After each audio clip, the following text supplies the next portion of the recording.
Welcome to Public House, intimate conversations with people making a difference in the Hudson Valley. And now, from Paula's Public House in Poughkeepsie, New York, here's Paula Young. Hi everyone, welcome to this episode of Public House at Paula's Runway Cafe. Today, I am very once again pleased to introduce you to your County Executive, Marcus Molinaro. Glad to be here at this beautiful place. And you have a little yellow in your shirt, so you sort of match my walls, which is a good thing. It's a nice, bright and cheery place. This is great. Breakfast and lunch, I want to wake people up. Good. I think it's wonderful. It's really nice. And busy. Yes, it's busy. It's busy. It's a good thing. So I want to talk about the airport. I want to talk about the Hudson Valley Regional Airport that we've rebranded from Dutchess County. Yeah. This is a place that was very busy in the 70s during IBM, and it kind of laid fallow a little. A lot. So now we have the school. Tell me about what's going on around here. So first, when I became county executive, the airport was relatively underutilized, and we weren't using it as an attraction for economic growth. At the same time, Dutchess County taxpayers were subsidizing this airport, Yes. so it wasn't functioning on its own, and to the tune of millions of dollars, taxpayers would have to pay to keep it open and running. We developed a new economic development plan in and around the airport, worked with the comptroller at the time, brought in a third-party professional that understands the aviation world, and we really created a new business plan here. That included making some necessary improvements to the terminal and some other sort of infrastructure issues that needed to be addressed here, and a partnership with Dutchess Community College that I'll mention in a minute. But since then, we have really turned the airport around. It is no longer subsidized by Dutchess County taxpayers for operational expenses. I did not know that. This operationally now is supported by itself, and you're part of that now. Yeah, well, that's good. As a You're tenant. paying rent. We have a third party sort of privatized the operation, so the third party runs the aviation aspect of this. No layoffs, we didn't displace employees, but we're able to get now greater activity. It's one of the busiest airports of its kind in the state of New York. We're able to get outside expenditures for fuel and usage here, tie downs, et cetera, and new rentals. And then the most exciting advancement really is twofold. One, we brought water to the facility, right? The airport didn't have municipal water, so we were able to bring municipal water, which allows for economic growth in and around it. It actually helped attract Hudson Valley Lighting just across the street from us, one of the larger job creators we were able to attract to Dutchess, millions of dollars worth of investment there, and brought the aviation hangar. So with Dutchess Community College, we've created this experiential aviation hangar. This is an effort to train. I see what's going on. It's amazing. Oh, it's amazing. It really is. So students will be able to participate in the aviation program for Dutchess Community College, but also learn about airframe and mechanic work. And working at an airport yes. as opposed to in a school building, which has nothing to do with planes. And that's the point, right? So it'll be actually in partnership with those in the field, and it's a real direct pipeline to jobs. And these are good jobs. I mean, the aviation industry needs something in the neighborhood of 275,000 aviation mechanics over the next decade. And I understand that those jobs started at about $80,000 Yes, each. yeah. That's not nothing. No, it's not. Yeah, These are high-paying jobs, and this is a pipeline directly to those jobs. So we're creating an economic engine right here at the airport again, and it's been a phenomenal turnaround in just 8 years. This, I'm told, is sort of the secret airport because all the fancy people, Jeff Bezos was just here, flew in, took his helicopter out. I understand we have celebrities that fly in and out of here. Yeah. Well, the nice thing about this airport is, I mean, first of all, most people don't know it's as busy as it is. Right. And it is. It's one of the busiest of its kind in the state of New York. That said, it's not Teterboro, it's not JFK, it's not LaGuardia, it's not Stewart. So you're able to get in the proximity of New York City and, of course, the Hudson Valley without having to go through a lot of the traffic. So we get a lot of folks who just come here to fuel, and we could run the list of celebrities and business owners and what have you who come here for just access to the fuel and services that we provide here. But then there are others, of course, like Jeff Bezos, who lands here and then takes advantage of the assets. He didn't stop into the have a cup of coffee, but next time. You should tell him, though, a cup of coffee here is $12 million. I was planning on doing that. How did you know? They tell me that you should charge a $100 hamburger, but apparently that's a gimmick. Yes, it is. Just because it costs them $100 in petrol just to get here. So now, aside from this and this, what's going on, Marcus? Oh, everything. Tell me. It's a little bit, you've been taping in my office, and we didn't really talk about campaign politics there, but now that we're out, we can talk about it. But I think, listen, Dutchess County is moving forward. $5 billion worth of economic activity right now. We just got the new job numbers, 24 consecutive months of private sector job growth, 4,000 new jobs created in the last year alone. That's pretty good. And that's exceptional. Yes. Now, it doesn't mean that everyone's benefiting, but we have seen an 8% growth in weekly monthly wages for Dutchess County residents over the last 8 years. There are those who are underemployed and unemployed. We know it. But what we're seeing is the kind of growth necessary to create new opportunities. So that's great. Lowest unemployment rate in 17 years, among the lowest in the state of New York and in the region. All at the same time, I think I'll be releasing a budget in just a week. Yep. We'll continue our conservative spending plan, 1.4% annual spending growth, which is almost unheard of. We've been able to average that rate of growth over 8 years. We will also provide the 6th consecutive property tax levy cut, the largest reduction in tax levy in 20 years. Which is something that is fascinating because Westchester can't seem to get that going on. Yeah. We have a lot of folks that are coming up from Westchester, and I don't think they realize that if they continue supporting the sort of elected officials that are there up here, we're going to wind up having our taxes rise. Listen, and you have to vote your interests, and people aren't realizing that. Well, I think to some degree they get it, but sometimes a little bit too late, right? So, listen, I live by this mantra. Government, each layer of government can't be all things to all people.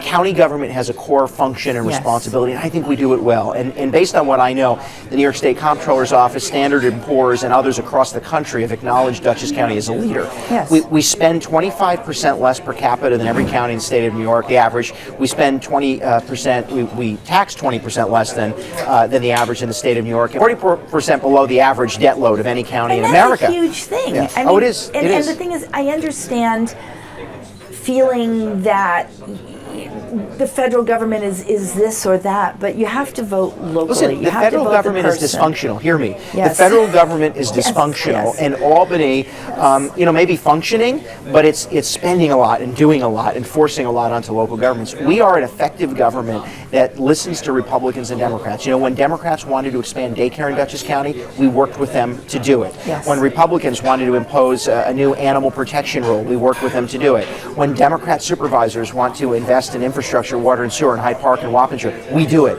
And when Republicans in Pauling and elsewhere want to make enhancements to sidewalks or expand mental health services, we do it. We do the things that make sense. Yes. And we use real data and information to make smart solutions to real problems. And I don't care what party you are what I have to accomplish noticed that. in the way that you do things, and we've gotten to know each other pretty well, and I read a lot, is that you just do it for the citizen of Dutchess, no matter what stripe. Yes. Period. Yeah. Listen, I worked for a great Assemblywoman. Eileen Hickey was a Democrat. Loved her. She lost her a battle to cancer some years ago. She taught us the value of public service. And when somebody called the office, we didn't ask what party you were. We just helped. When I was a mayor of Tivoli and the roof leaked, it leaked on Republicans and Democrats. And our job was to solve the problem. Just the same with first responders. They don't say, "Oh, I'm sorry, I'm not coming in here because you're an independent, or Republican, or Democrat." Yeah. It's crazy. I know what my oath is. Now, I will say this. Listen, my opponent will sell you whatever you want to buy. I mean, without question, I've heard it. I've seen him say one thing to one group and exactly the opposite to someone else. I'm going to be consistent with the voters. I've been doing this for too long. Well, you always have. Yeah, pretty much. I will tell you what I think is the right answer. And if you inform me and give me information that proves me wrong, I'll take your idea too. I mean, at the end of the day, my job is to listen and learn, and we are supposed to make government work for people, irrespective of party, no matter how long you've lived in a place, no matter who you love, no matter who you pray for, no matter where you live in this community. At the end of the day, we need to make this government work for you. Exactly. And look, I believe in speaking what you believe. And if I'm wrong, inform me, and then I will listen to you. I'm not married to any right or wrong. I'm married to doing the right thing. Ideology doesn't solve problems. Exactly. It's a great place to start. Yes, absolutely. But it doesn't solve problems. So I have been open in that, and my job at this level of government is to be responsive and support the people of Dutchess County. Let me tell you, and we, with all the control we've had and the fiscal responsibility, we have the most expansive mental health network of any county in the country. We are nationally recognized for the work we do to support those with intellectual and developmental disabilities, and our use of technology, whether it be internet or web-based programming or technology and innovation inside county government, has been recognized nationally. You could have put your hands up and said, "I don't know what to do," when they closed all of those mental health facilities, a lot of them here.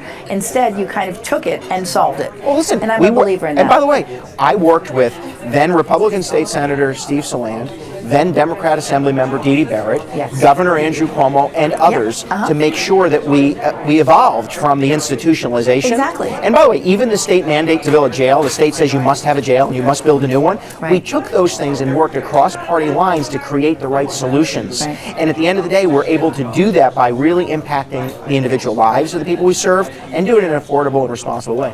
Right. So becoming re-elected. Now, you said this was going to be your last term. Yep, You it kind is. of created that. I did. That happenstance. This last year was probably the most productive single year of the county legislature since the establishment of the county legislature. Two significant animal protection laws Which adopted. you know is near and dear to me. So. Yes, an animal abuse registry, a tethering law, and then what we call the trifecta of good government reforms. Term limits, 3 4-year terms for countywide elected officials. Doesn't necessarily affect those in office today, but I'm holding myself to that term limit.